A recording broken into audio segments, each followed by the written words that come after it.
Buttler మరోసారి విశ్వరూపం చూపించాడు. రాయల్ ఛాలెంజర్స్ బెంగళూరుపై చితక్కొట్టినట్టుగానే కోల్కతా నైట్ రైడర్స్ ను ఆడుకున్నాడు.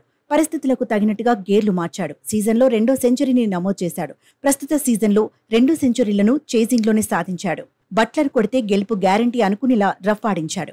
ఓ ఎండ్లో సహచరులు పెవిలియన్ కు క్యూ కట్టినా రాజస్థాన్ రాయల్స్ స్టార్ ఓపెనర్ మాత్రం ఆత్మవిశ్వాసం కోల్పోలేదు.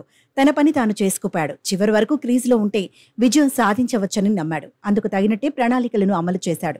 నిజానికి 2 టాప్ టీంల మధ్య పోరు కావడంతో ఈ మ్యాచ్ అందరి చూపును తన వైపు తిప్పుకుంది. అభిమానుల అంచనాలకు తగినట్టే మ్యాచ్ సాగింది. తొలుత బ్యాటింగ్ చేసిన కోల్కతా నైట్ రైడర్స్ 20 ఓవర్లలో 6 వికెట్లకు 223 పరుగులు చేసింది. ఓపెనర్ సునీల్ నారాయణ్ ఫామ్ ను కొనసాగించాడు. రాజస్థాన్ రాయల్స్ బౌలర్స్ ను సమర్థంగా ఎదుర్కొన్నాడు. ఏకంగా సెంచరీ బాదాడు. 56 బంతులు ఆడిన సునీల్ నారాయణ్ 109 పరుగులు సాధించాడు. రఘువంశీ 18 బంతుల్లో 30, రింకు సింగ్ 9 బంతుల్లో 20 పరుగులు చేశారు.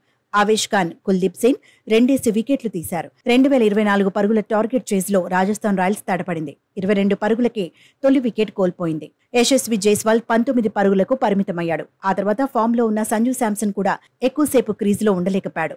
8 బంతుల్లో 12 పరుగులు చేశాక పెవిలియన్ చేరాడు.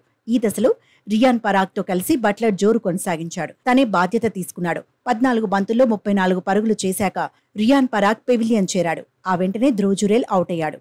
రవిచంద్రన్ అశ్విన్, హెట్మేయర్ ఇలా వచ్చి అలా వెళ్లిపారు. దీంతో ఆర్ఆర్ పనైపోయినట్టే అని అంతా అనుకున్నారు.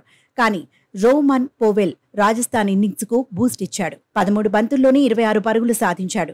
186 పరుగులకు రాజస్థాన్ రాయల్స్ 8 వికెట్లు కోల్పోయింది. అయినా టార్గెట్ ను రీచ్ అవుతామని బట్లర్ నమ్మాడు. వ్యూహాత్మకంగా బ్యాటింగ్ చేశాడు. ఓ ఎండ్లో ఆవేష్ ఖాన్ ను నిలబెట్టి మరో ఎండ్లో పరుగుల మోత మోగించాడు. ఛాన్స్ దొరికినప్పుడల్లా భారీ షాట్లు బాదేశాడు.